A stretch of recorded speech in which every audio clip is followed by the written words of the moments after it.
우리 다 함께 기도함으로써 하나님께 예배드리겠습니다. 내가 눈을 들어 산을 본다. 내 도움이 어디에서 오는가? 내 도움은 하늘과 땅을 만드신 주님에게서 온다. 하나님 아버지, 이것이 우리의 영원한 고백입니다. 하나님, 이 땅에 많은 어떤 도움이 손길이나 많은 정치 세력이나 돈이나 세상의 어떤 것으로 우리의 도움을 줄 수가 없습니다. 하나님께서 그 모든 것을 통해서 하나님이 도움을 우리에게 주신 분이다. 이 고백을 들고 이 자리에 나왔습니다. 하나님 아버지, 이런 고백을 가지고 하나님을 높여 경배하며 찬양하며 하나님을 신뢰하겠다 결심하는, 또 다짐하는 이 시간 되기를 원합니다. 하나님, 이 시간에 저희가 드리는 예배를 받아 주옵소서. 예수님 이름으로 기도했습니다. 아멘. 우리 다 같이 일어서서 찬송하겠습니다. 우리 첫 찬송은 잘 많이 부르게 되는 찬송은 아니었는데요. 영혼의 햇빛 예수님. 좀 가사가 참 아름답습니다. 가까이 비춰주시고 내 인생의, 내 영혼에 예수님이 참 빛을 비춰주셔서 비록 이 세상에 우리가 구름이 있지만도 구름을 다 거치고 하나님의 품 안에 살아갈 수 있도록 해달라는 그런 시적인 가사를 찬송가로 만든 곡입니다. 우리 한번 찬양하며 주님을 높여 드리겠습니다.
이어서 우리 지난주 우리 설교 제목이 인격적인 관계를 위해서 공감하자라는 그런 주제로 말씀 전했습니다.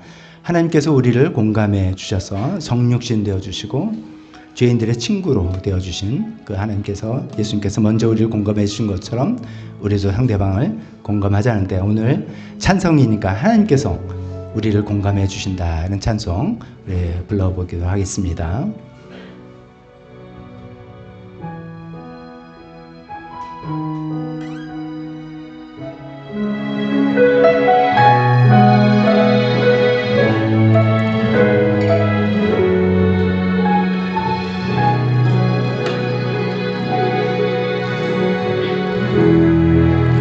혼자서 세상을 사는 듯이 주가 멀어버리기만 해. 우리 바라보아야 하네.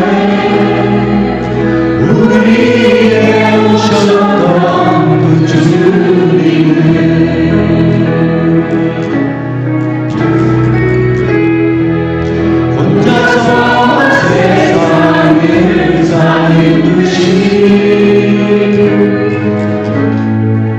주가 멀어보이기만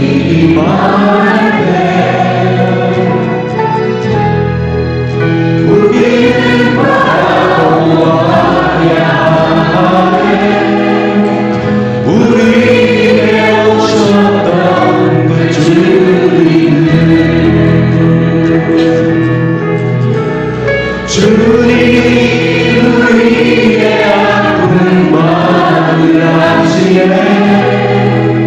가까이서 우리의 바쁨을 공감하시네.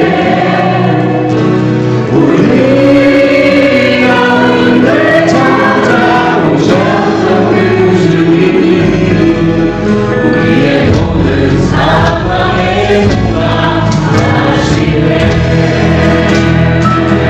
혼자서만 세상을 살듯이 주가 보이기만 할 때 우리는 바라보아야 하네. 우리에게 오셨던 그 주님이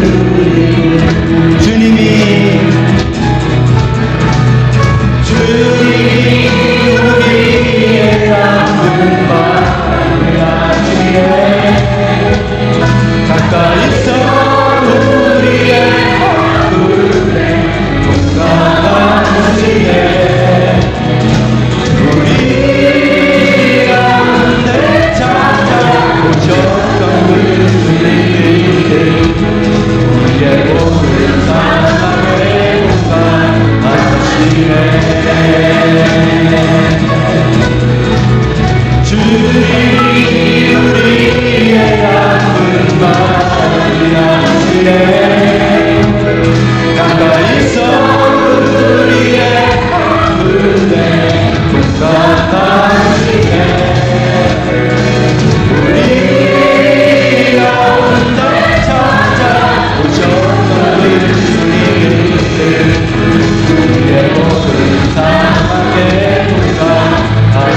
또 하나님께 감사드립니다.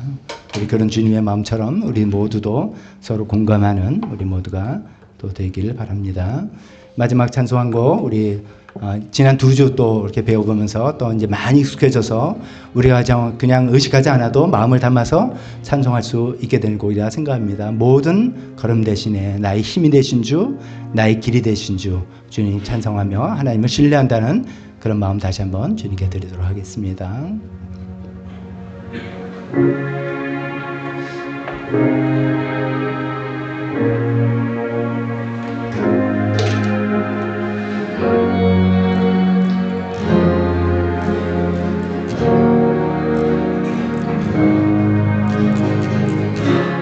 주님이 내가시네 흔들린 그대로 함께 주님 내가시네 멈춰진 나의 삶에도 늘 함께 나의 힘이 되신 주 항상 같은 곳에서 주가 나의 도움 되시네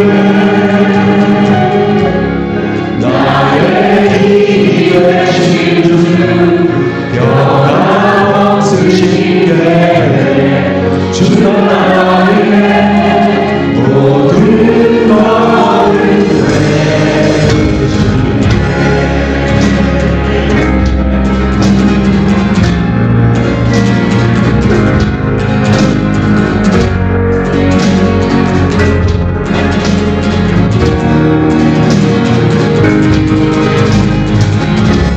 주님 되게 하시네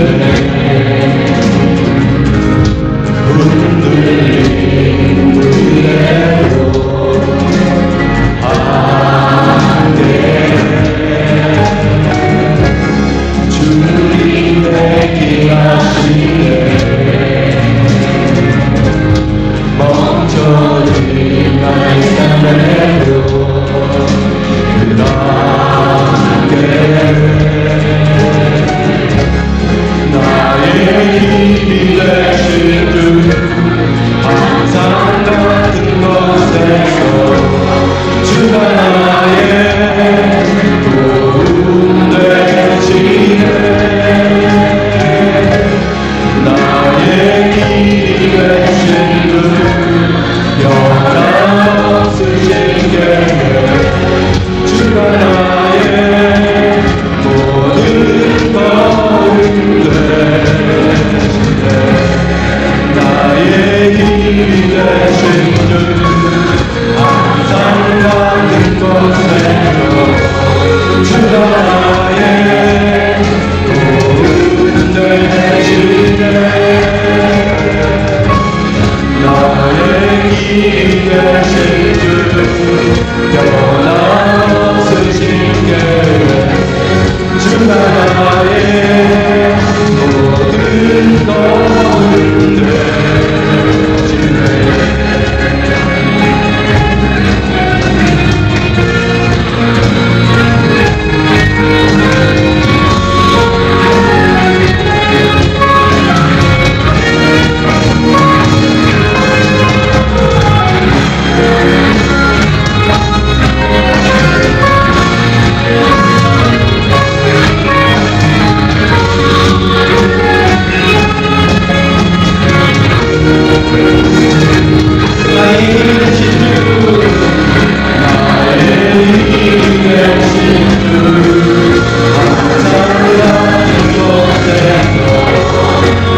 아멘.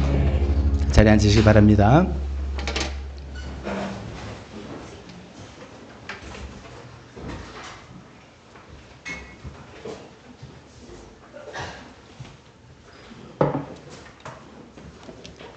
오늘도 하나님께 예배하러 오신 모든 분들 주님의 이름으로 환영합니다.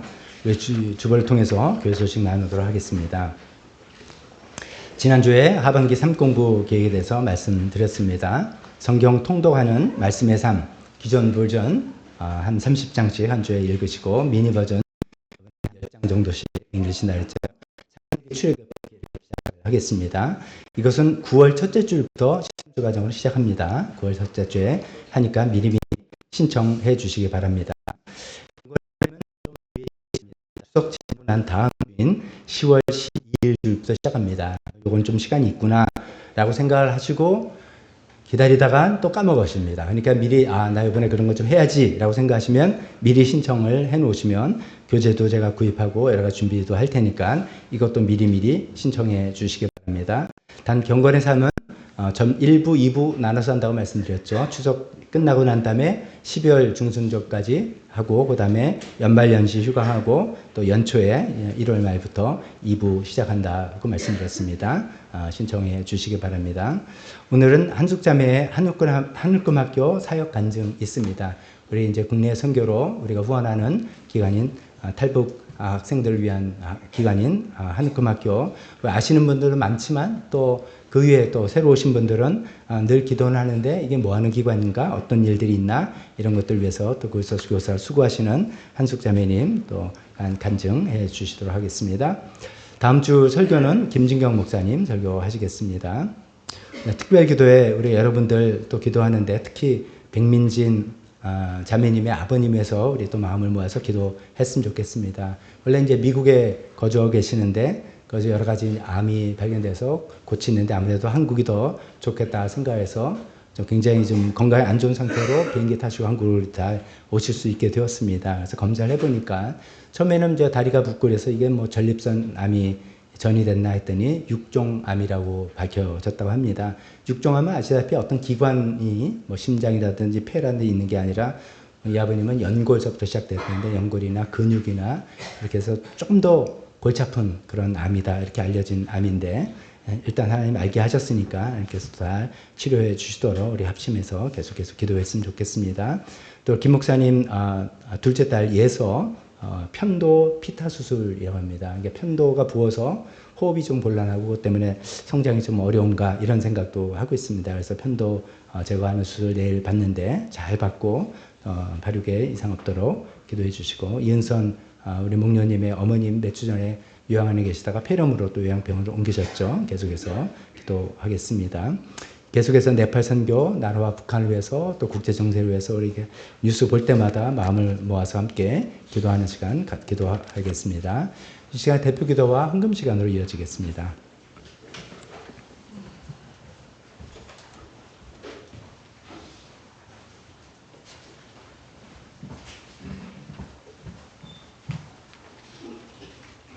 다 함께 기도드리시겠습니다. 기뻐하는 사람들과 함께 기뻐하고 슬퍼하는 사람들과 함께 슬퍼하십시오. 사랑과 자비가 풍성하신 하나님, 오늘 저희들 말씀의 자리로 불러주셔서 감사드립니다. 지난주 너와 나 설교를 통해 하나님은 저희와의 깊은 교제를 말씀의 자리에서 그리고 기도의 자리에서 간절히 원하시는 하나님이심을 배웠습니다. 그러나 저희 자신을 되돌아보면 말씀의 자리에 제대로 서 있지 못하고 기도의 자리에 제대로 가 있지 못한 저희 자신임을 돌아보며 회개합니다. 말씀의 자리로 기도의 자리로 돌아가 하나님을 기쁘시게 해드리는 저희들이 되게 해주시기를 간구합니다. 또한 말씀을 통해 우리의 대제사장이신 예수님은 우리를 완전히 이해하시고 공감하셔서 저희를 대신하여 십자가에 돌아가실 정도로 체휼하시는 하나님이심을 알게 해주심에 감사드립니다. 저희도 예수님을 본받아 인격적인 관계를 맺을 때에 자기 중심적이기보다 공감해 주는 데 힘쓰고 해결지향적인 자세가 아닌 듣는 자세로 공감 능력을 키워나가는 저희가 되게 해주시기를 기도합니다. 그래서 저희가 하나님을 사랑하고 이웃을 사랑하라는 하나님의 계명을 이루어 나가는 한 사람 한 사람 되게 해주시기를 기도드립니다. 나라와 북한을 위해 기도합니다. 한반도의 평화를 지켜주시고 북한의 지하교회를 보호해 주시기를 기도드립니다. 그리고 무엇보다도 하늘꿈 학교를 지켜주시고 거기에서 수고하신 모든 선생님들의 안전과 간의 강건함으로 함께해 주시기를 기도합니다. 그리고 저희 나라의 지도자들을 지혜를 주시고 힘 주셔서 현명하게 이 어지러운 시기를 잘 극복하게 해주시고 정치, 경제가 안정되며 안전시켜 주시기를 간구드립니다. 네팔에서 이 어려운 상황 가운데 사역하신 시티 미션 교회와 라지 목사님의 가정을 위해 기도합니다. 지치지 않도록 영육 간의 강건함으로 함께해 주시옵소서. 저희 교회 재정을 위해 기도드립니다. 지금까지 하나님께서 놀랍게 역사하셨고 이끄셨듯 앞으로도 풍성히 채워주실 하나님을 믿고 의지하며 감사드립니다. 저희 가운데 육체적인 고통을 받고 계신 지체들을 위해서 기도드립니다. 백민진 자매님의 아버님, 그리고 에서 이은선 부녀님의 어머님 모두 주님의 치료의 손길로 어루만져 주셔서 치유의 손길을 경험하게 해주시기를 간절히 기도드립니다. 오늘 설교하실 박덕주 목사님과 함께해 주셔서 성령 충만케 하시고 저희가 꼭 들어야 할 말씀을 담대히 선포하게 해주시기를 기도드리며 예수님 이름으로 기도합니다. 아멘.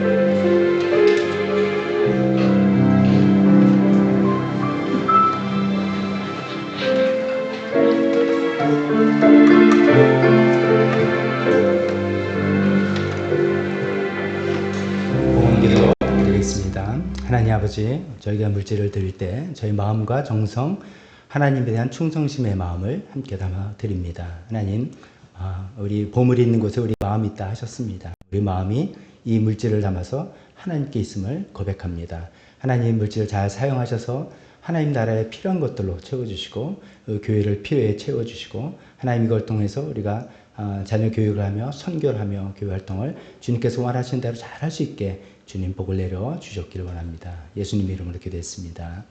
아멘. 한숙자매님 나와서 간증하시겠습니다. 요 옆에서 하시겠어요? 왜냐하면 중간에 사진과 동영상 좀 보여드려서 그런 건데 화진을 하면 나중에 사진 보면서 좀 흐리다 이렇게 생각하실 겁니다. 좀 일부러 신분 노출 이런 것 때문에 좀 흐리게 처리했다니까 그거 아시고 감안하시고 들어주시면 좋겠습니다.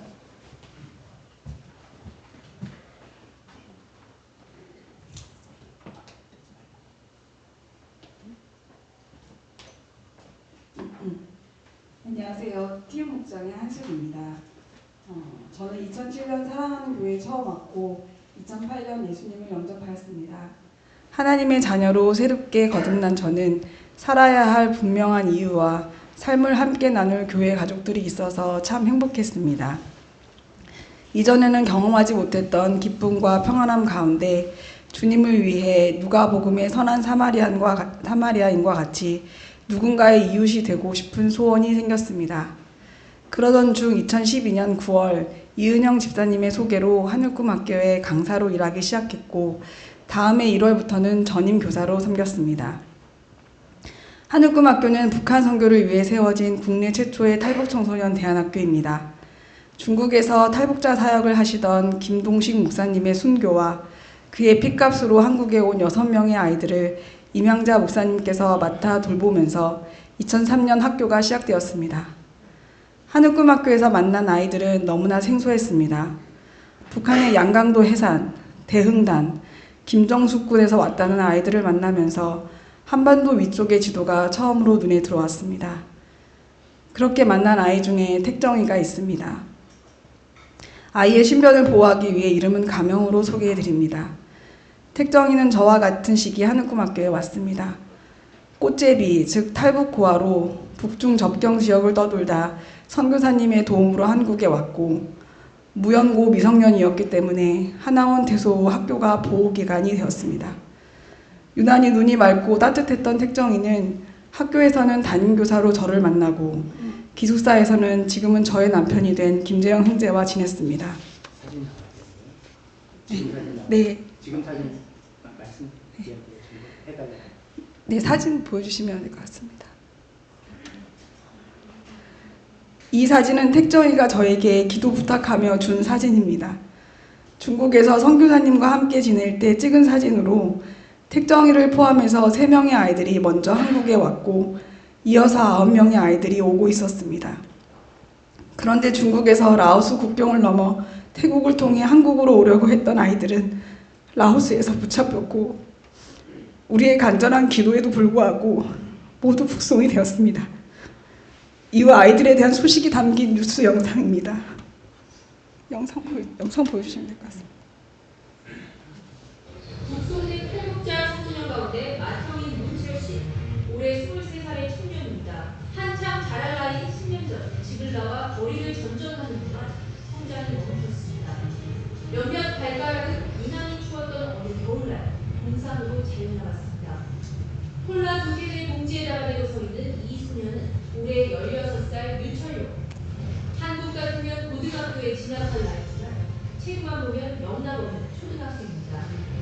한국으로 가면 이곳저곳을 자유롭게 많이 다닐 수 있는 여행 가이드가 되고 싶었습니다. 철용이 머리 위에 콜라를 올려놓고 장난스러운 포즈를 취하고 있는 18살 강용우는 1년 전 사고로 아버지를 잃고 떠돌이 생활을 시작했습니다. 성격이 급하고 말이 조금 빠른 편이지만 준수한 외모로 연예인이 꿈입니다. 노래를 좋아하던 장국화, 카레이서를 꿈꾸는 박광현, 유난히 사람에 대한 애정이 많던 정광현, 대부분 부모를 잃었거나 가출을 한 뒤 노숙 생활을 하던 꽃제비 출신입니다. 네, 이렇게 소리 많았던 청소년들, 많은 전문가들이 예상한 것처럼 북송된 지 23일 날 6월 20일 북한 TV에 처음 모습을 드러냅니다. 과감하게 나타난 이 청소년들, 남측에 유배를 당했다고 주장하면서 김정은 정권을 침공했습니다. 나쁜 정권의 영명까지 바라는 그들을 낯듯이 분해하나 내 아이의 희망과 밝은 미래를 펼쳐주신 경애하는 김정은 원수님은 진정 우리들의 친어머니 친아버지십니다. 네, 하지만 국회사회의 노력에도 불구하고 오늘 안타까운 소식이 전해졌습니다. 물론 아직 최종 확인된 것은 아닙니다만 박선영 동국대 교수가 지난 8월에서 9월쯤 탈북 청소년 9명 가운데 2명이 처형됐다는 이야기를 들었다고 밝혔습니다. 나머지 7명 또한 평양 보육원이 아니라 정치범 수용소로 알려진 평양 대전의 14호에 졌다는 소식도 전했습니다. 이 일은 저에게 큰 충격이 되었습니다. 탈북 청소년들을 교육하며 간접적으로 북한을 느끼는 정도가 아니라 억압과 공포, 죽음의 땅에서 살아가는 북한 사람들의 삶이 실제가 되어 제 안에 들어왔습니다. 한국금학교의 1교시 수업은 큐티 시간입니다. 어느 날 본문 말씀이 로마서일 때면 저는 늘 택정이를 불렀습니다. 중국에서 지낼 때 선교사님께서 로마서를 모두 암송하도록 양육하셨기 때문입니다. 그러면 택정이는 부끄러워하면서도 당당하게 말씀을 선포하였습니다. 예수 그리스도의 종 바울은 사도로 부르심을 받아 하나님의 복음을 위하여 택정함을 입었으니 이 복음은 하나님이 선지자를 통하여 그의 아들에 관하여 성경에 미리 약속하신 것이라. 자신의 생명을 걸고 탈북하였고 이후에는 선교사님들의 생명값으로 이곳까지 온 아이들, 하나님께서 친히 맡기신 아이들을 말씀으로 양육하며 통일이 되면 북한 땅에 복음의 씨앗으로 뿌려질 것을 바라봅니다. 그리고 택정의 친구들, 처형된 아이도, 수용소에 있을 아이도 로마서 말씀을 기억할 것이라고 믿습니다. 한국금학교는 하나님의 기적이 매 순간 생생하게 펼쳐지는 곳입니다. 온갖 고난과 역경으로 피폐해진 아이들의 영혼육이 살아날 뿐 아니라 허름한 상가 2층 미인가 시설로 있었던 학교는 2015년 경기도 성남으로 이전하였고 경기도 교육청으로부터 정식 학력인가 학교로 인정을 받았습니다. 그리고 최근에 있었던 영어 통일 캠프와 같은 프로그램을 통해 미래의 통일을 현재의 삶으로 만들어가고 있습니다. 4박 5일간 같이 먹고 같이 자고 일상의 삶을 함께하는 경험을 통해 남북 청소년들은 서로를 위해 울고 기도하며 하나님께로 나아갑니다.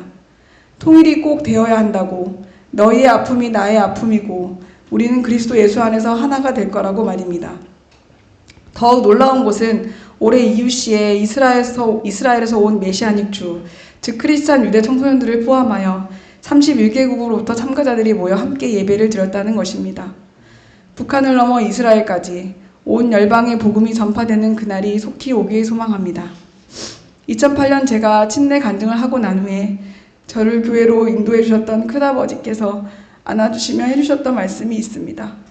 I'm so proud of you. 지금 이 간증 이후에도 천국에 계시는 큰아버지께서 동일하게 이야기해 주실 것만 같습니다. 저는 제가 하나님의 딸이라서, 사랑하는 교회의 성도여서, 한국학교 교사여서 참 자랑스럽습니다. 이 모든 것이 하나님의 전적인 은혜이고 선물입니다. 감사합니다.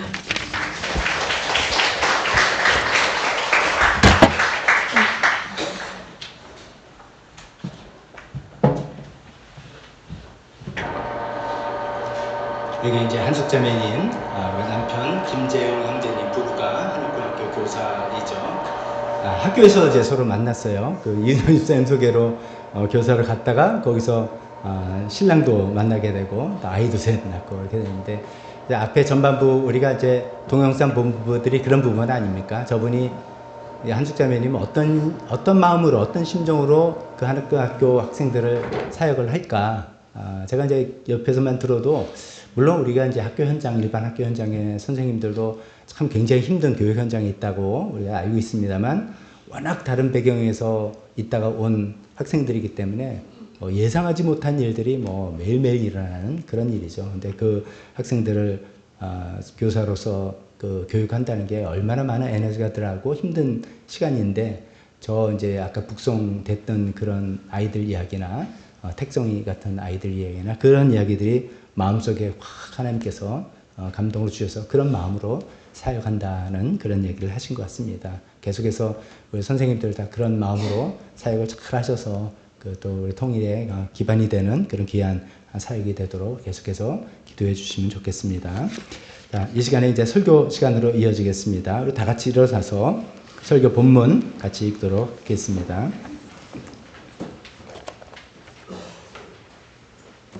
오늘은 두 군데를 본문으로 삼았습니다. 지난주 읽었던 로마서 12장 1절과 뒤에는 누가복음 24장입니다. 먼저 로마서 말씀 읽겠습니다. 시작. 서로 한 마음이 되고 교만한 마음을 품지 말고 비천한 사람들과 함께 사귀고 스스로 지혜가 있는 채 하지 마십시오. 누가복음 말씀 시작. 그제서야 그들의 눈이 열려서 예수를 알아보았다. 그러나 한순간에 예수께서는 그들에게서 사라지셨다. 그들은 서로 말하였다. 길에서 그분이 우리에게 말씀하시고 성경을 풀이하여 주실 때 우리의 마음이 우리 속에서 뜨거워지지 않았습니까? 아멘.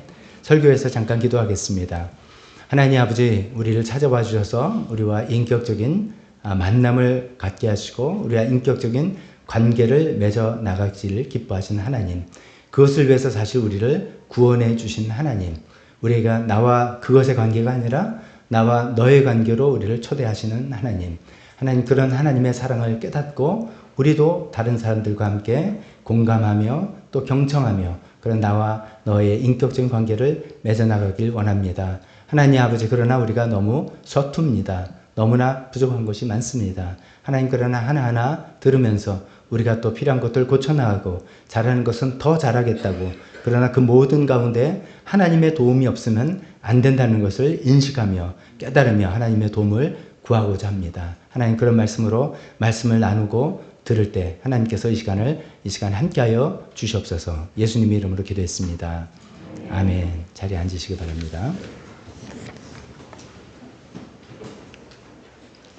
오늘은 지난주에 이어서 경청이란 주제에 대해서 말씀을 나누겠습니다. 지난주에 우리가 다른 사람과 인격적인 관계를 위해서 공감을 해야 된다. 먼저 첫 번째 단계다 말씀을 드렸죠.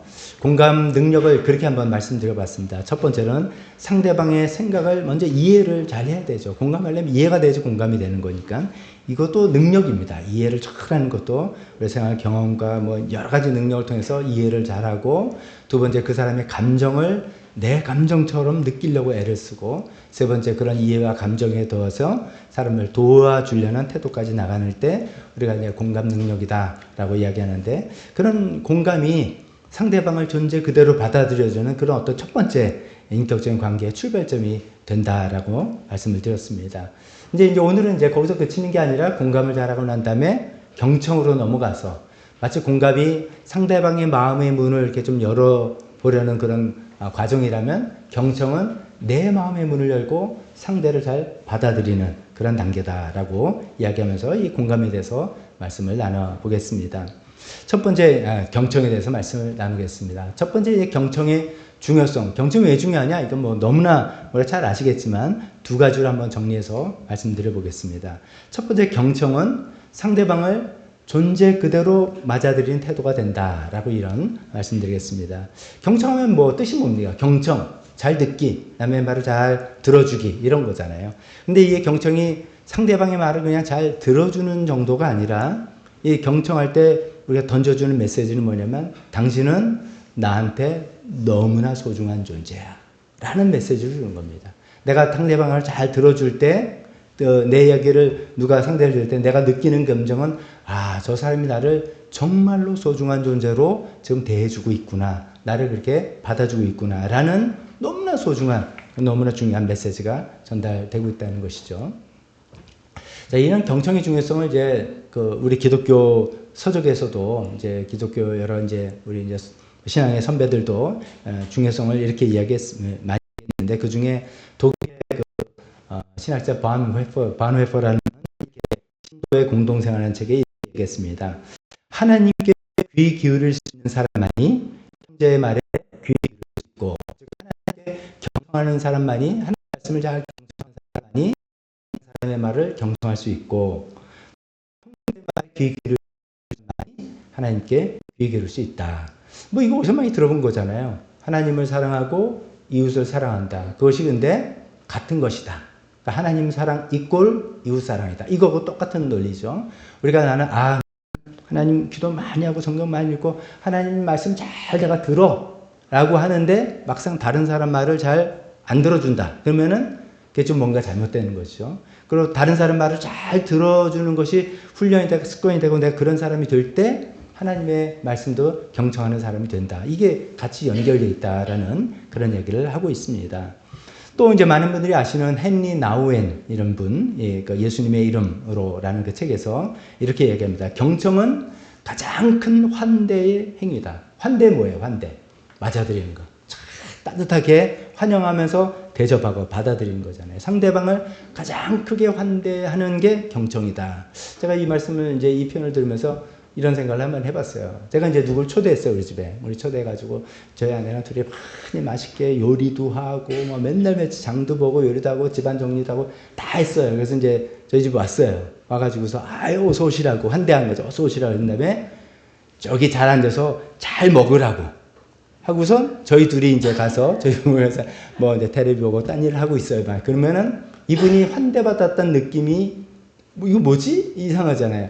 아니, 이렇게 맛있는 음식 해주는 것도 좋고, 날 위해서 집안 정리하는 것도 좋지만, 나를 맞아준다면, 아니, 날 불러서 뭐, 내 이야기 좀 들어보고, 내가 무슨 생각 갖고 있는지 뭐, 들어주는 거 아니야? 이런 거라는 거죠. 그러니까 경청을 해주는 게 상대방을 뭐 선물을 주고 뭘 해주고, 그 이상으로 가장 중요한 환대의 행위다. 그 경청은 내가 당신의 존재를 소중히 여긴다는 가장 깊은 표현이다. 이렇게 헨리 나우엔은 이야기하고 있습니다. 그래서 경청의 중요성은 그냥 경청하면 좋지가 아니라 상대방을 내가 정말 존중하며 받아들인다는 가장 큰 표현이 된다라는 의미에서 중요성을 이야기해 볼 수 있겠습니다. 경청의 두 번째 중요성 한 가지 더 이야기한다면, 이제 우리가 보통 우리 인생을 살면서 다른 사람들에게 선한 영향력을 행사하고 싶잖아요. 그렇죠? 남들에게 나도 뭐 내가 원하는 거 되고 근데 거기 나오면서 남들에게 좋은 영향을 주고 좀 이렇게 도움을 주고 하는 걸 다들 바라지 않습니까? 그 영향력을 이제 행사한다는 걸 좀 안 좋아요. 영향력을 베풀어 준다, 영향을 준다 이렇게 할 때 우리는 이렇게 생각하기 쉽습니다. 말로, 그러니까 내가 뭐 어떤 가르침으로, 어떤 조언으로, 어떤 설득으로 생각을 잘못하고 있으면 그건 그게 아니고 이렇게 해서 말로 상대방에게 영향력을 주려고 생각하는 경우가 많이 있다는 거죠. 뭐 대표적인 저잖아요. 목사가 늘 설교와 성경 공부로.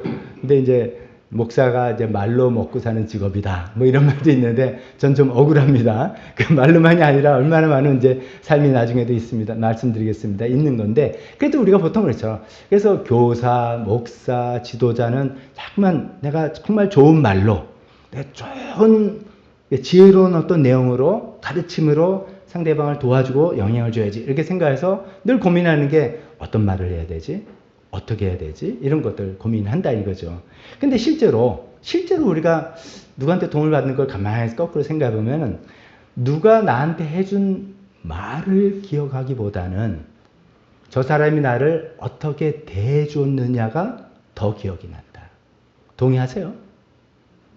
누가 나한테 해준 그때 그분이 그 말씀을 해줘서 그것도 몰랐어요. 근데 그 저변에는 그분이 나를 어떻게 대해준지 더 기억에 남는 거죠. 제가 이런 걸 좀 깨닫고 한편으로 좀 실망이라고 해야 될까요? 저는 매주 이제 설교를 하면 여러분 저의 고충을 이해해 주셔야 돼요. 매주 설교를 한다는 게 얼마나 힘든 일종의 노동이고 그렇지 않습니까? 특히 이제 가정주부가 오늘은 뭐 해 먹지? 이거 굉장한 스트레스잖아요. 그에 버금가는 그런 이제 스트레스인데, 이제 성도님들 이제 올해 이제 뭐 10년, 20년 저랑 관계하면은, 예를 들면은, 목사님, 그때 15년 전에 그때 어떤 설교 말씀에서 그 말씀에 내가 정말 이런 것도 가끔 있는데, 별로 그런 얘기를 못 들었어요. 그러니까 저는 매주 헌신을 다해서 설교를 하는데, 제가 전한 그 말씀의 컨텐트 내용보다는 어쩌면 제가 여러분을 대한 또 제가 여러분들에게 보인 저의 삶의 모습, 이 여러분께 더 영향을 주지 않았을까. 제가 뭐 굉장히 지 맘대로 하고, 예를 들어서 막 말만 하고 그야말로 진짜 그렇게 하는 이상한 목사였다면 여기 계시지도 않겠죠. 이제 그런 거죠.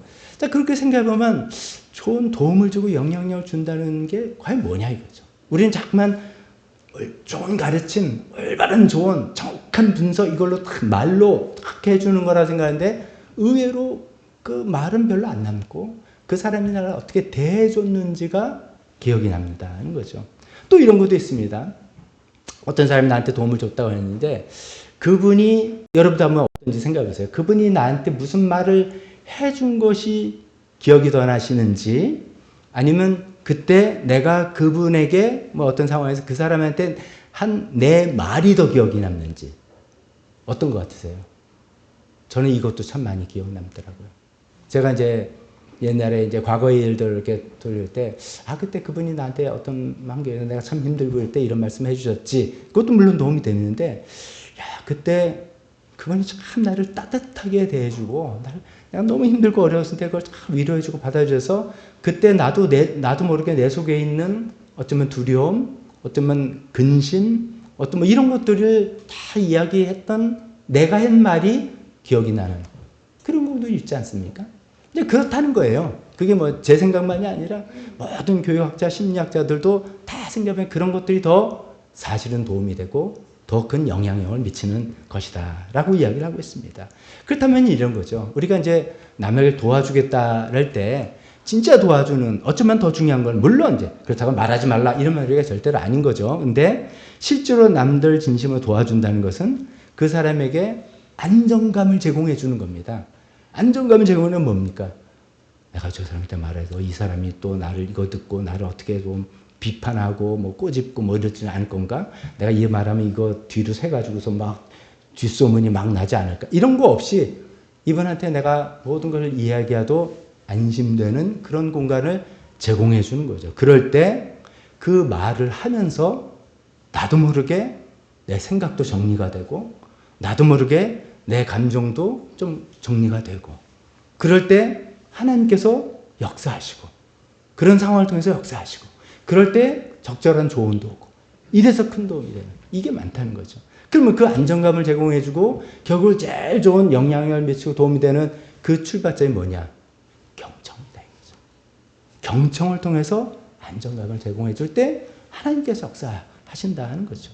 그렇게 생각한다면 진짜로 영향력을 미치는 그것은 물론 지혜로운 조언도 있고 경험 이야기도 해주고 뭐 어떤 당신 내가 보니까 이거라고 해서 올바른 분석도 있고 판단도 있겠지만 제일 기본적으로는 경청해줌을 통해서 안정감을 제공하고 안전한 자리를 마련해 주는 것이 진짜로 영향을 미치는 좋은 자세가 시작이 된다라는 말씀입니다. 그래서 그 두 가지를 생각할 때 경청은 너무나 중요하다. 상대방을 있는 그대로 맞아들이는 당신 나한테 진짜 중요한 소중한 존재야 라는 메시지를 전해주는 거고 안심할 수 있는 이야기. 그래서 내가 도움을 주는 게 아니라 자기가 이야기하면서 다 그냥 알아서 정리하고 알아서 감정 해소되고 하나님이 역사하시고 뭐 이렇게 되는 것을 경험하게 해주는 그런 중요한 것이 경청이라는 것이죠. 자, 그러면 경청의 방법이랄까요? 이런 것들을 한번 생각해 보겠습니다. 경청 뜻이 뭐예요? 경청, 우리 학생들이 있어요. 제가 이런 얘기 합니다. 경사, 기울게요. 청, 듣는다. 귀를 기울여서 듣는다. 이게 경청이죠. 잘 쫑긋하게 듣는다. 그죠? 영어 표현 하나 알려드릴게요. 경청은 뭐 listen도 있고 뭐 pay attention도 있겠지만 all ears, 귀, all ears 복수를 써서 그래서 I am all ears 하면 내가 귀를 기울여서 말하니까 듣고 있으니까 말해봐 이렇게 되죠. I am all ears 이렇게 하면 오 영어 좀 하는데 이렇게 할 수 있을 것 같습니다.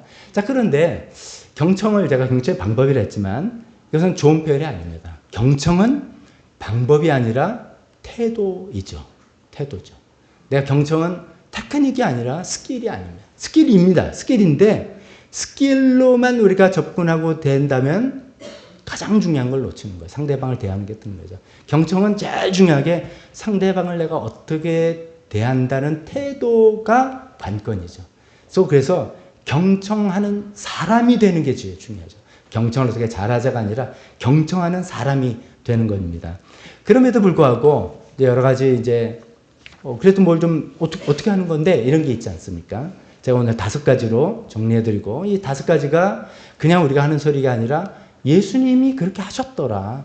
누가복음 24장을 보면 한 게 예수님이 그렇게 하셔서 제자들의 마음을 확 회복시켜 주시고 예수님 관계를 회복시켜 줬더라라는 의미로 연결해서 말씀드려 보겠습니다. 자, 경청의 첫 번째 방법이랄까 요소랄까. 첫 번째 뭐니 해도 잘 듣기. 한번 따라해 보세요. 좀 조시는 분들도 좀 있어요. 좀 이렇게 좋은 설교를 들 수 있습니까? 잘 듣기. 경청해 주시기 바랍니다. 잘 듣기죠. 잘 듣는 거는 뭐냐면은 중간에 뭐가 잘 듣는 거예요? 중간에 말을 뭐 하지 말기? 끊지 말기. 좀 말하는데 그냥 계속 들어가서 말 좀 하자. 끝까지 말 좀 해보자. 뭐 이런 거 있잖아요. 근데 이제 이런 것도 있고요. 또 경청을 잘 듣기 중에 하나는 누가 이제 제가 막 이야기를 하는데 진지한 이야기를 하는데 상대방이 경청하신다고 아주 진지한 표정, 즉 무표정으로 저를 이제 잘 듣고 있어요. 제가 편할까요? 안 편할까요? 아니 지금 뭐 듣고 있는 거야? 속으로 지금 막 비방하고 있는 거 아니야? 뭐 딴 데 가고 있는 거 아니야? 이러잖아요. 그러니까 이제 경청을 해서 잘 듣는 거는 적절한 표정을 해줘야 되는 거예요. 물론 과잉으로 막 하는 거야 조심스럽지만 적절하게 표정도 해주고 제스처도 해주고 그렇지도 해주고 추임새도 넣어주고 뭐 이런 것들을 활용해서 들어주는 게 잘 듣기입니다. 이건 너무나 간단한 거예요. 첫 번째 뭐라고요? 잘 듣기. 경청의 두 번째는 잘 묻기.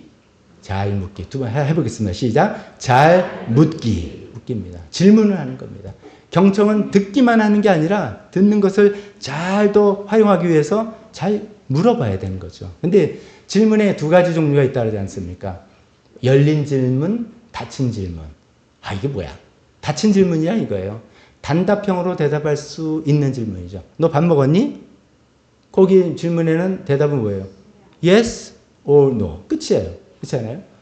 그거는 이제 좀 닫힌 질문이죠. 그냥 짧게 끝나고 팩트만 체크할 수 있는, 사실 저도 팩트만 알고 싶어요. 먹었나 안 먹었으면 챙겨줘? 뭐 이에 대해서 그건 좀 닫힌 질문이에요. 그것도 나쁜 건 아니지만 우리가 경청을 하려고 해서 사용하는 질문은 열린 질문이어야 된다는 거죠. 열린 질문은 뭡니까? 그 사람의 생각, 그 사람의 감정, 이런 것을 이야기할 수 있게 하는 질문이죠. 유도하는 질문이 돼서는 곤란합니다. 싫은데 뭐 말해봐 뭐 이렇게 하는 거는 또 왜 그러세요 이렇게 되는 거지만, 질문이라는 것이 뭐 오늘 뭐 그때쯤 마음이 어땠어? 라고 물어. 이것도 참 이게 묘하죠. 그때 마음이 어땠어? 좀 말해봐. 이렇게 절대로 안 되죠. 정말 마음이 우러나서 그때 마음이 어떤 거야? 상황을 이야기하는 게 아니라 그때 당시 마음이 어땠어? 그러면 그때 마음이 말이에요. 이렇게 해서 이야기할 수 있게 하는 질문이 열린 질문이라는 거죠.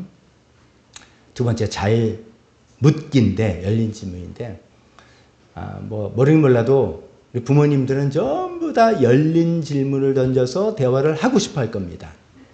근데 우리 자녀들은 닫힌 질문으로 대답하는 경우가 종종 있습니다.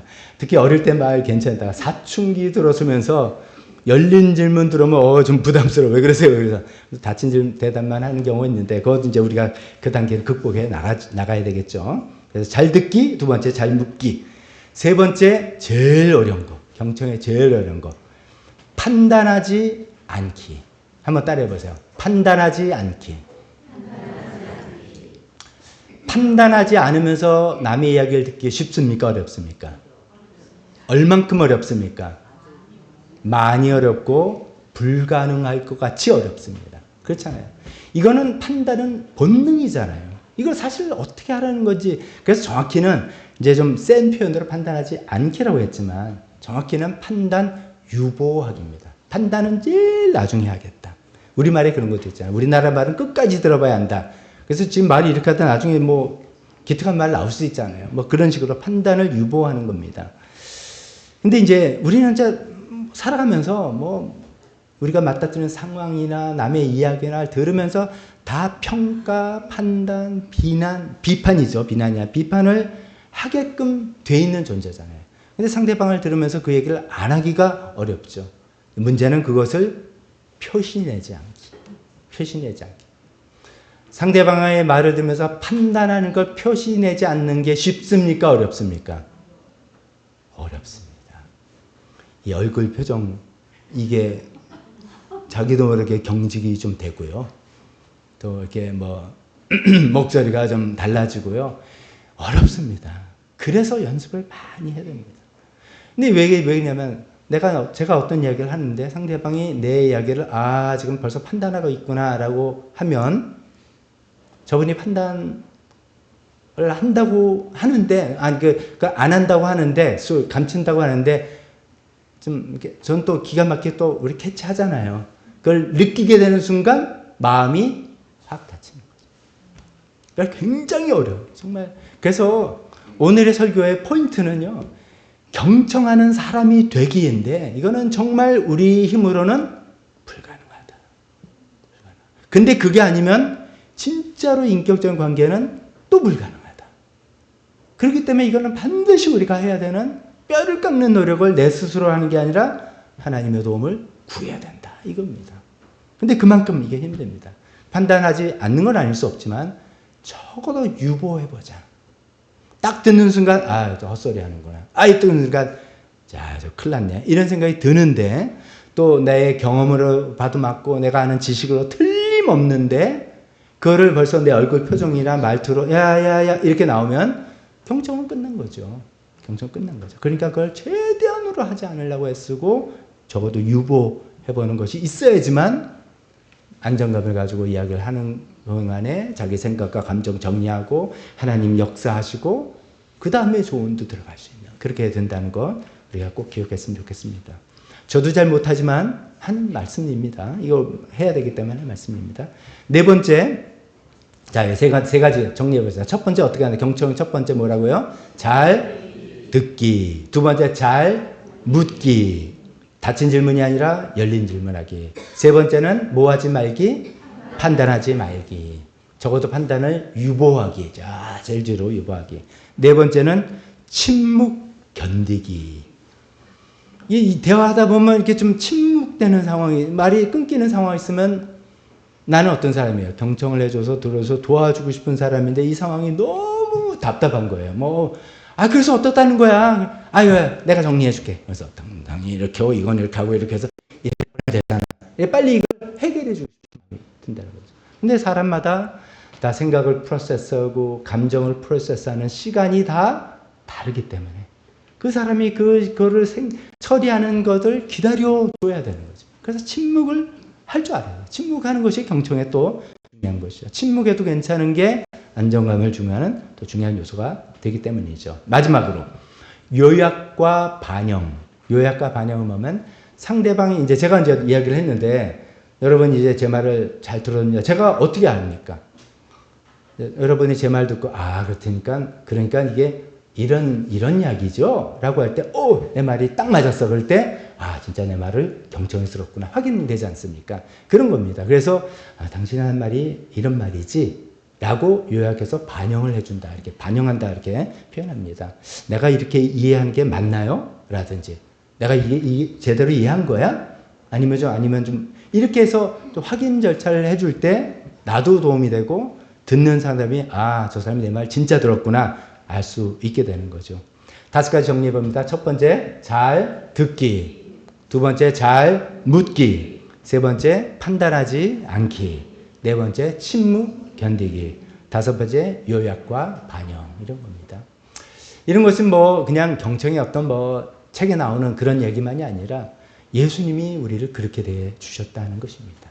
그걸 예수님을 이렇게 대했으면 좋겠어요. 예수님은 어떤 분이야? 그러면 우리 죄를 용서하시기 위해서 십자가에 달려 돌아가셔서 우리 죄를 사해 주시고 하나님의 자녀로 삼으시는 그 영적인 어떤 구세주야, 구원자 이렇게 이야기하는데 맞지만 또 예수님은 어떤 분이냐면 하나님이신 하나님께서 성육신 안에서 왜? 공감하시기 위해서. 우리의 연약함을 동정하지 않으시는 분이 아니기 위해서 공감하시러 인간의 몸으로 오셔서 우리 인생의 삶을 사시면서 우리에게 가장 모범적인 이상적인 롤모델로 보여주셨다는 거죠. 그래서 하나님 진짜 경청하시나? 이거 좀 막연해요. 하나님 완벽하시게 하시겠지 했지만 하나님 진짜 우리를 경청해 주신 분이 어떻게 하니? 예수님이 이렇게 하셨잖아. 이를 통해서 우리가 확실히 알 수 있는 그런 부분입니다. 그래서 오늘 세 번째는 예수님이 어떻게 제자들을 경청해 주시고 그 제자들 마음을 회복시켜 주셨는지를 살펴보겠습니다.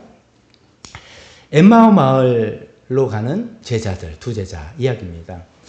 예루살렘에 있다가 엠마오 마을로 자기 고향집인지 모르지만 돌아가는 두 제자를 예수님께서 만나셔서 예수님 부활하셨다는 내용을 다시 확인해 주시고 그들의 마음을 회복시켜 주시는 그런 내용이죠.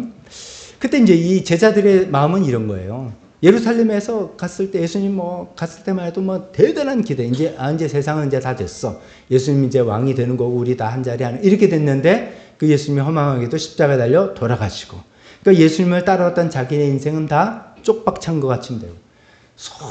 실망과 낙심과 혼란 어떻게 되는 거지? 미래, 불투명 이런 마음 속에 누구는 예루살렘에 계속 남아 있었지만 누구는 난 여기 있다가 혹시 잡혀갈 수도 있고 틀렸어. 다 끝났어 라고 해서 자기 고향집 엠마오로 둘이 터덜터덜 걸어가는 사람입니다.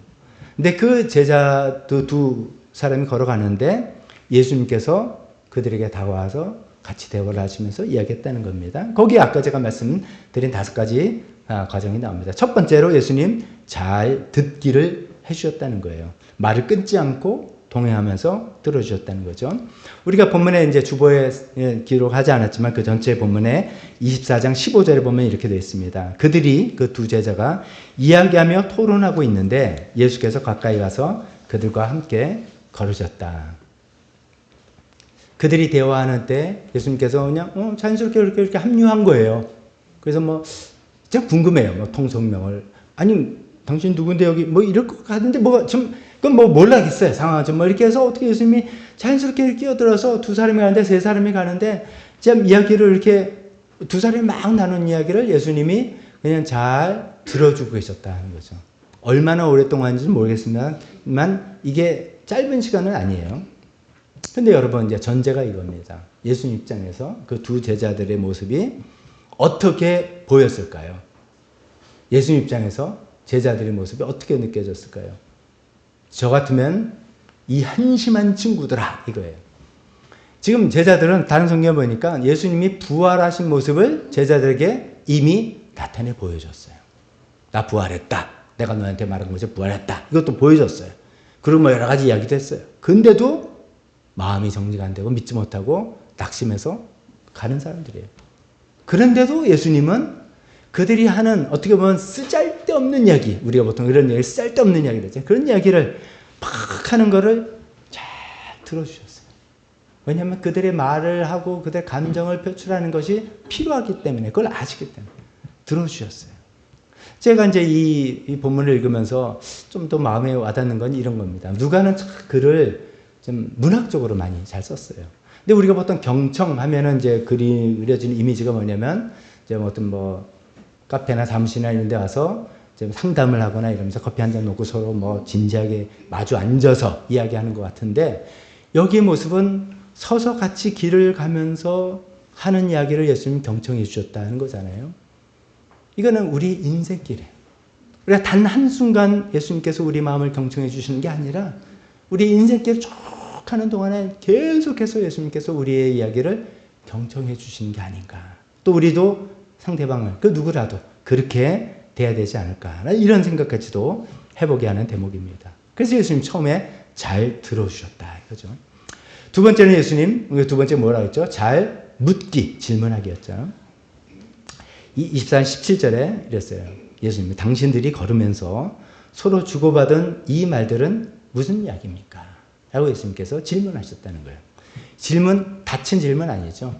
열린 질문이죠. 그들의 이야기를 끄집어낼 수 있게 하는 그런 질문이죠. 근데 이 질문도 예수님이 이미 다 알고 있어요. 그들의 마음 상태 다 알고 있고 답답하지만 그들의 말을 끄집어내게 해주고 그들의 감정을 표출하게 해주기 위해서 질문을 하게 한 것이죠. 이 질문도 둘이 그전에 막 토론하고 있다가 이제는 자기들의 감정, 자기들의 혼란스러움, 자기의 두려움을 막 합니다. 그래서 이제 뒤에 나옵니다. 우리가 한때 거기 모든 이스라엘 희망이 여기 있다가 생각했고 그랬는데 지도자들이 이걸 잡아서 죽고 그 이야기 안에 자신의 감정과 그동안 살았던 소망과 낭만과 이런 것들이 다 묻어나서 이야기해요. 그 질문 덕분에 그런 이야기를 다 할 수 있었다는 거죠.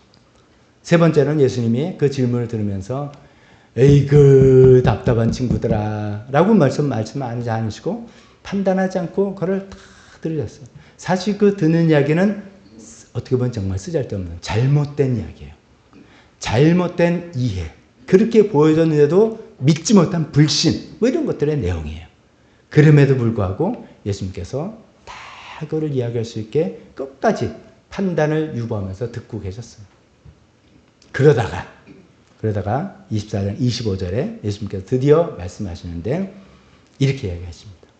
어리석은 사람들입니다. 누구 보고?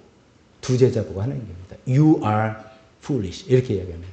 우리말에는 주어가 잘 안 써 있는데 당신은 정말 어리석군요.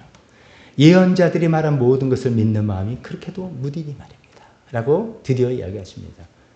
이게 이제 잘못되면 경청하면 그냥 듣기만 하려면 판단하지 말려면 그건 아닙니다. 이런 이제 경청 때는 그렇게 해서 이야기해서 다 이야기를 하게 하고 그 다음에 이제 다음 단계인 거죠. 충고를 해주고 필요하면 책망을 하고 하는 그 다음 단계를 예수님께서 하시는 그런 겁니다.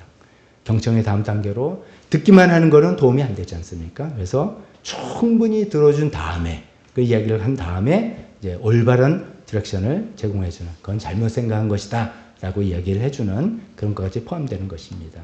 그 다음에 네 번째 예수님도 침묵으로 견뎠습니다. 얼마나 헛소리를 많이 했습니까? 제자들이 그걸 다 들어주고 계시고 그랬던 것이죠. 다섯 번째 요약과 반영. 예수님께서 그 다음에 이제 새로운 시각으로 관점으로 당신 말한 것들이 이런 건데 사실은 이렇게 봐야 되는 거지 라고 하는 것을 드디어 반영해서 이야기해 주십니다. 그래서 24장 26절에 이렇게 이야기하시죠. 그리스도가 메시아가 당신들이 기다렸던 메시아가 마땅히 이런 고난을 겪어서 자기 영광에 들어가야 하지 않겠습니까? 여기서 중요한 게 마땅입니다. 그는 성경에 이렇게 기록이 되고 예언이 되는데 당연히 그렇게 죽으시는 거지. 그 다음에 부활한다고 되지 않았습니까? 마땅히 이렇게 되는 거지. 그들은 자기네 실망감에 눈이 어두워서 그걸 보지 못했던 것을 새로운 시각을, 새로운 관점을 제시해 주는 것이죠. 그게 요약, 반영해 준 겁니다. 그렇게 대화를 하더니까 이 제자 입장에서는 우리 둘이 길 가는데 어떤 사람, 낯선 사람이 들어서 아유 그 사람한테 우리 속마음 실컷 이야기 다 했다. 또 아니고 그 사람을 또 좋은 조언을 듣고 그래? 그런가? 이런 것도 아니고 뭐라고 반응하냐면 길에서 그분이 우리에게 말씀하시고 성경을 풀이하여 주실 때 이게 경청이에요. 그 경청을 이렇게 표현한 거예요. 그래서 우리 이야기를 들어주시고 가로로 우리에게 말씀해 주시고 우리 성경 풀이해 주실 때 정말 주님이 우리를 정말 경청해 주실 때 결과 우리의 마음이 우리 속에서 뜨거워지지 않았습니까? 뜨거워졌다는 게 뭐예요? 예수님께 대해서 마음이 딱 식었어요. 예수님 관계가 딱 엉켰어요. 실망과 낙심했는데 그 마음이 다시 확 뜨거워지면서 마음이 회복이 되고 관계가 회복되지 않았냐. 이런 얘기를 하는 거죠. 그렇게 해서 예수님께서 두 제자의 마음을 경청을 통해서 관계를 회복해 주셨다는 거죠. 우리가 하고 싶은 게 사실 이런 거죠. 근데 이제 이 5가지 이렇게 하고 예수님 예도 들어봤는데 여러분 솔직히 어떻습니까? 우리 일상생활에 매번 이렇게 경청 잘 듣고 잘 묻고 판단하지 않고 침묵하고 요약해서 반영하고 이게 쉽겠습니까? 어렵겠습니까? 일상생활 바빠 죽겠는데 언제 그러고 있어요. 그리고 이거는 굉장한 에너지가 요구되는 겁니다. 경청 굉장한 에너지 소모되는 것입니다. 그래서 우리가 일상생활에는 좀 사실 쉽들 겁니다. 그런데 문제는 우리가 소중한 사람과 관계하거나 어떤 일이 생길 때 정말 경청하지 않으면 그 관계 망치게 되는 순간이 옵니다. 예를 들어 제가 저는 뭘 하고 있는데 예를 들면 없는 이야기 그냥 만드는 예를 들면 저희 아내가 굉장히 힘든 어떤 일이 있어서 저에게 그 이야기를 해야 하고 싶은데 저는 바쁘니까 그래 뭐 그랬다고 뭐 어땠다고 이렇게 소홀히 하게 되면 마음이 확 다치고 그 한 달 갑니다. 그 다시 회복하려면 뭐 저희 아내가 그렇다는 게 아니라 우리 다 그렇잖아요. 한 달이 쌓이고 몇 년 가요. 우리가 경청의 타임을 놓치면 그 관계가 확 막혀가서 그건 몇 년 갑니다. 그러다 보면 나중에는 저 사람이랑은 말이 안 통하는 사람 딱 되면 관계가 끝나는 것이죠. 그렇기 때문에 우리가 일상생활을 매번 할 수는 없을지라도 잘 듣고 잘 묻고 판단을 유보하고 침묵하는 것도 견뎌나가고 요약하고 반영하고 이거를 자꾸 우리가 연습하고 훈련하고 해서 필요한 경우에 사용할 수 있게 하지 않으면 우리 인생이 정말 괴로운 인생, 불행한 인생 되는 것이죠. 인격적인 관계는커녕 썰렁하게 서로 기능만, 역할만 들어가는 관계가 될 수 있으니까 이거 잘 훈련하고 연습했으면 좋겠습니다. 마지막으로 그런 경청은 그렇게 좋은 건데 하면 되지 않냐라고 하는데 그거를 좀 방해하는 요소들이 몇 가지 있을 것이고 그럼 어떻게 극복할까 이렇게 말씀을 드려보겠습니다. 경청을 방해하는 첫 번째는 성격과 대화 스타일 있는 것 같습니다. 어떤 성격? 급한 성격. 이건 좀 기질이에요. 그래서 좀 억울합니다. 어떤 분은 타고나서 느긋한 성격으로 타고난 분이 있어요. 이런 분은 경청 잘할 가능성이 많아요. 그게 무조건 잘하는 거 아니에요. 정말 잘 들어야 되기 때문에 듣고 있는데 보니까 하나도 기억 못해요. 그러면 경청이 아니죠. 근데 이제 그래도 좀 느긋하신 분은 좀 할 수 있는 좋은 여건이 돼요. 근데 어떤 분은 급한 분이 있잖아요. 뭐야 빨리 해. 요점이 뭐야 빨리 말해. 뭐 이래. 성격이 타고나게 급한 분은 그럼 어떡합니까? 저는 성격이 급해서 못합니다. 그러면 자기 인생 망치는 거예요. 그러니까 어떻게 더 훈련하고 더 연습해야 되는 거죠. 잘 듣고 잘 묻고 판단 유보하고 침묵하고 요약하고 반영하고 잘 듣고 잘 묻고 판단 유보하고 자꾸만 연습해서 그걸 우리 목장에서 연습하고 가정에서 연습하고 회사에서 연습하고 그래서 경청하는 사람이 되는 그런 멋진 사람이 되게 우리가 훈련하는 수밖에 없다 이거죠. 첫 번째 성격과 스타일이라도 우리가 극복해 나가는 수밖에 없다 말씀드렸고 두 번째는 또 이게 있습니다. 이게 이제 우리가 경청을 방해하는 요소 중에 하나가 결과 지향적인 결과 중심적인 마인드 때 경청이 되는 것 같은데 잘 안 되는 것 같습니다.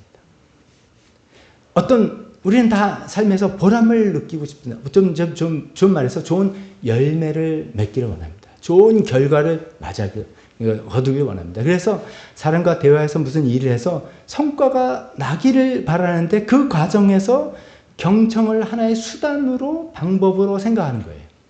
그래서 이 결과를 위해서는 경청을 하라고 했죠. 경청하면 뭐 좋다. 경청이 잘 듣고 잘못. 이걸 테크닉으로 조금 하다 보니까 일종의 효과는 있지만 어떤 데는 내 기대에 안 맞으면 답답하고 짜증이 나고 막 승질이 올라오고.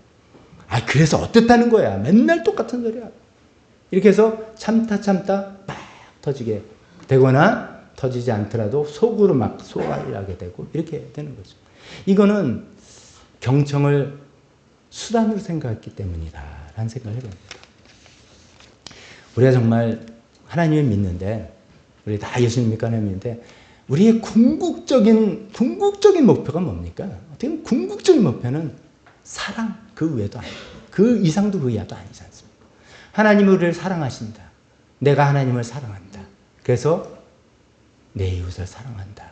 그 이상도 이하도 아닌데, 그 사랑이란 그 안에 우리는 자꾸만 성과, 열매, 나의 보람, 이런 것들이 들어가다 보니까 사랑으로 대하는 게 아니라 뭔가 성과를 내려고 생각하면서 경청이라는 것을 테크닉으로 쓰다 보니까 한계에 도착하는 것이죠.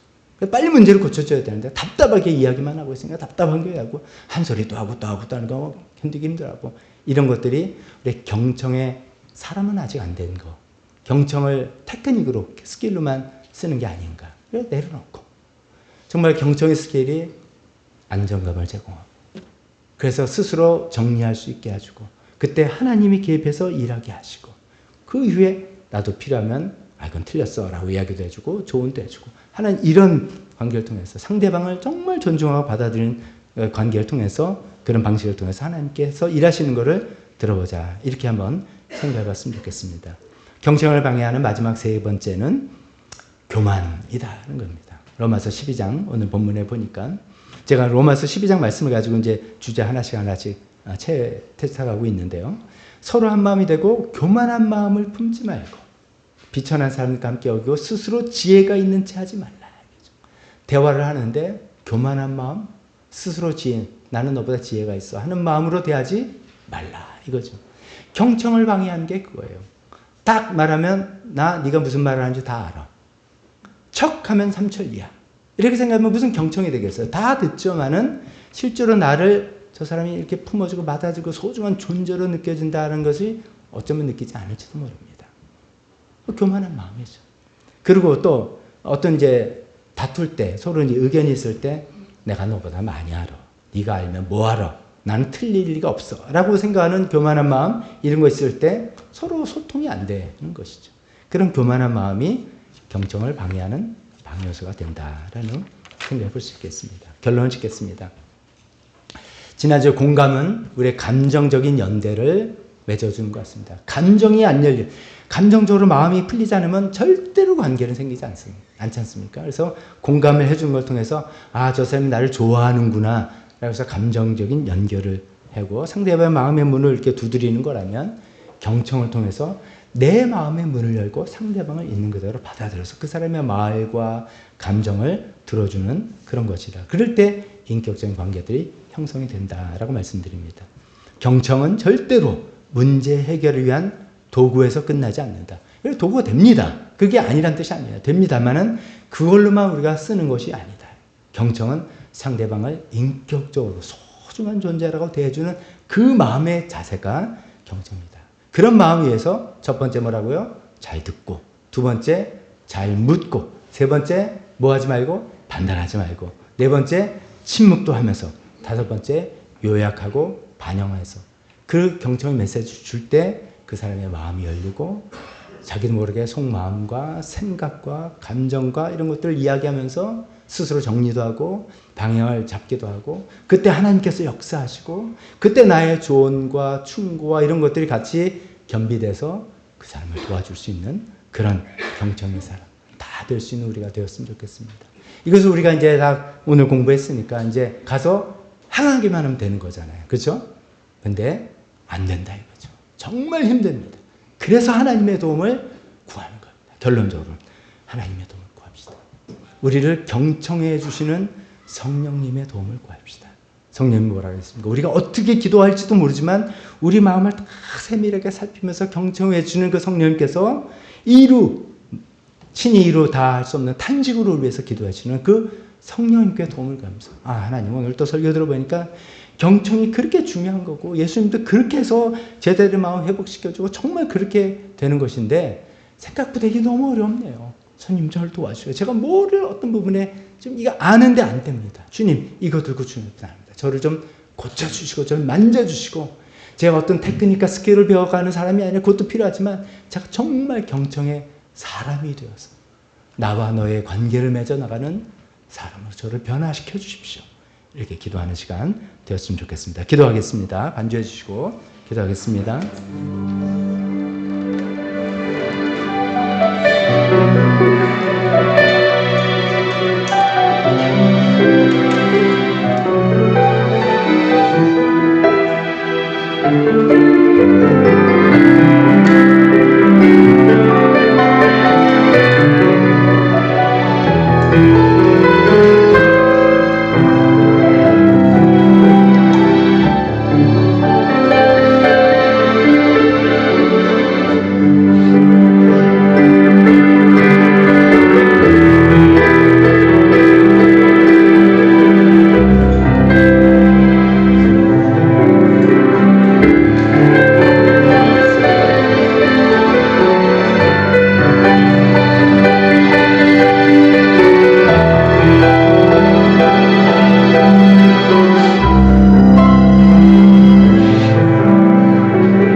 하나님 아버지 우리는 너무나 교만합니다. 우리 인생의 검과 우리가 알고 있는 지식을 통해서 상대방의 마음을 너무나 꿰뚫어 본다고 생각하고 있습니다. 하나님 아버지 우리는 너무나 목적 지향적입니다. 하나님 성경에 나오는 이 모든 것을 배워서 우리가 목표하는 바를 이루려고 하는 그런 마음들이 너무 큽니다. 하나님 아버지 우리는 너무 성격이 급합니다. 남의 말을 진득하게 들어줄 수 있는 그 마음의 여유가 너무 없습니다. 하나님 이런 한계들이 있고 문제들이 있는 우리가 어떻게 다른 사람의 마음을 잘 경청해서 들으며 하나님께서 역사하실 수 있는 그 틈을 내줄 수 있겠습니까? 하나님 우리를 고쳐주셨기를 간절히 기도합니다. 우리 마음을 겸손하게 도와주시고 하나님 우리가 목적지향이 아니라 관계지향적인 사람으로 우리를 바꿔주시고 우리 급하고 그런 성격들도 하나님 주님 안에서 느긋하게 변화시켜 주셨기를 바랍니다. 그래서 정말 소중한 이 관계를 잘 맺어 나갈 수 있는 우리가 되게 되어서 하나님께서 우리를 너와 나로 부르신 것 같이 우리 주변 사람들과 함께도 그런 풍성한 관계를 누릴 수 있는 우리 모두가 되게 도와주시옵소서. 예수님의 이름으로 기도했습니다. 아멘. 다 같이 일어서서 우리 헌신 찬송 부르면서 찬송 부르겠습니다. 내 인생 중에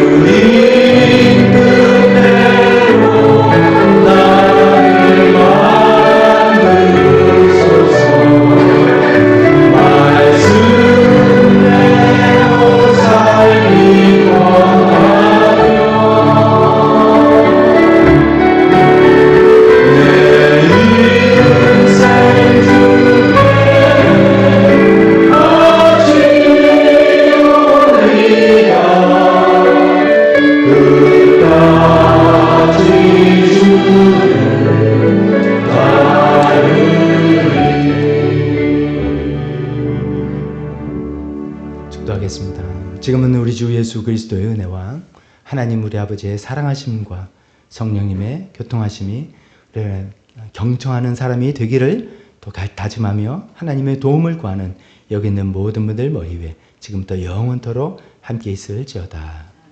아멘.